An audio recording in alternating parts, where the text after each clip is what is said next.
Good morning, everyone. Today I wanted to jump on and give you two tips. Well, there's actually more than two tips, but two main tips if you are looking at writing a non-fiction book.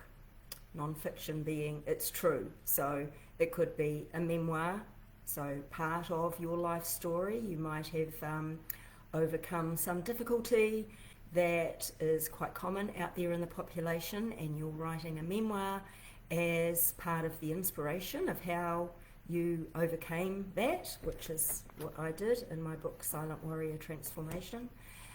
You might be writing an educational book for people, for your clients if you have a business, a self-help book that you want to put out there in the world which shows a step-by-step process to overcoming certain things. So there's two key tips that I have experienced in my own self-publishing author journey. And the very first one, people say, oh, I'm going to write a book one day, or I want to write a book. And you keep saying that, I want to write a book, I'm going to write a book, and nothing happens. So the first key to writing a book is you have to be committed. You 100% have to be, actually you 1,000% have to be committed to the course, to however long it's going to take. This baby here took me 11 and a half years from the time I wrote my first paragraph back in 2011 at a writing retreat in Bali to self-publishing it last year in May. Plenty of times that book got shoved aside, gave up, came back, gave up, came back, because I knew deep in my heart there was a bigger picture, there was a bigger meaning for it. I couldn't let it just die on my laptop. Something was telling me to get it done.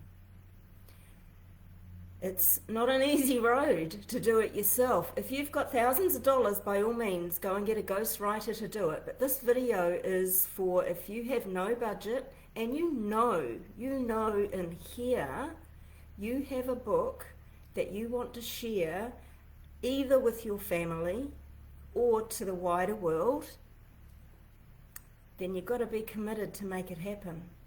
You've got to get your bum in the chair. You've got to get out your pen and paper or your laptop and do it. And all it takes to start that commitment and be consistent, and goodness knows I do not practice what I preach a lot of the time. 15 minutes a day is all it takes to start making progress. Now, I fall off the wagon myself from time to time. I've been busy with work and everything, so for the last 2 weeks I've not done any writing myself. But I'm going to get myself back in the habit tomorrow morning, get up, start writing. And it's those tiny little increments, those being committed to make yourself do it. There are days you have to make yourself. 15 minutes, done. Quite often that 15 minutes turns into half an hour or even an hour.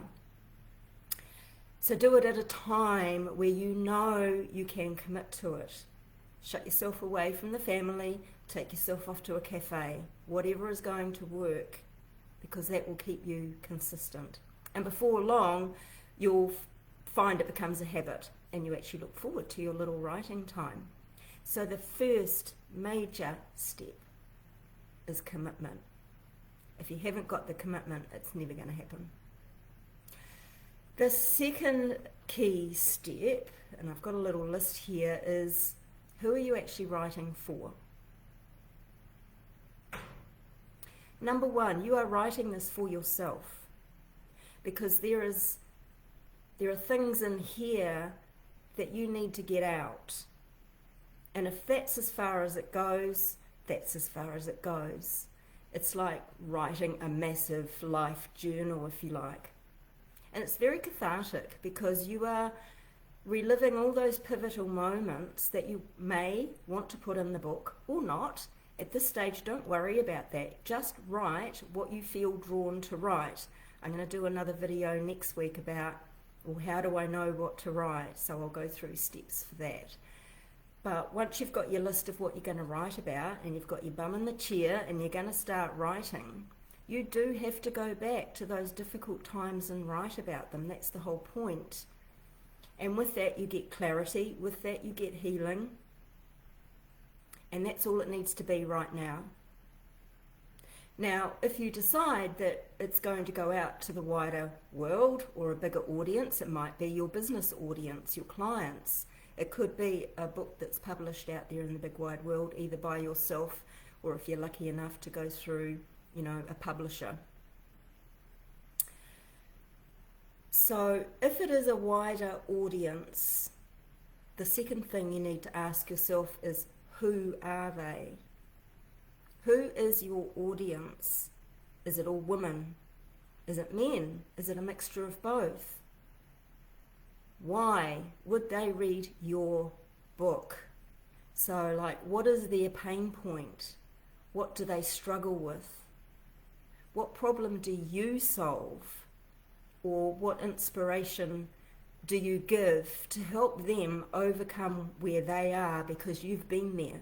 You've been there, done it, and you are helping them see maybe another way, or you have a solution that works for you that you want to share. So who are they?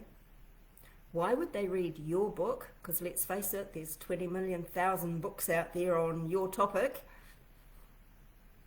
What's their pain point? What do they struggle with? And how do you help them overcome that? So that's my little 2 tips, well there's more in there, but 2 main tips for getting started on writing your non-fiction book. That's a bit for you to think about, but remember, it ain't gonna happen unless you're committed. So here's to commitment. See you next time.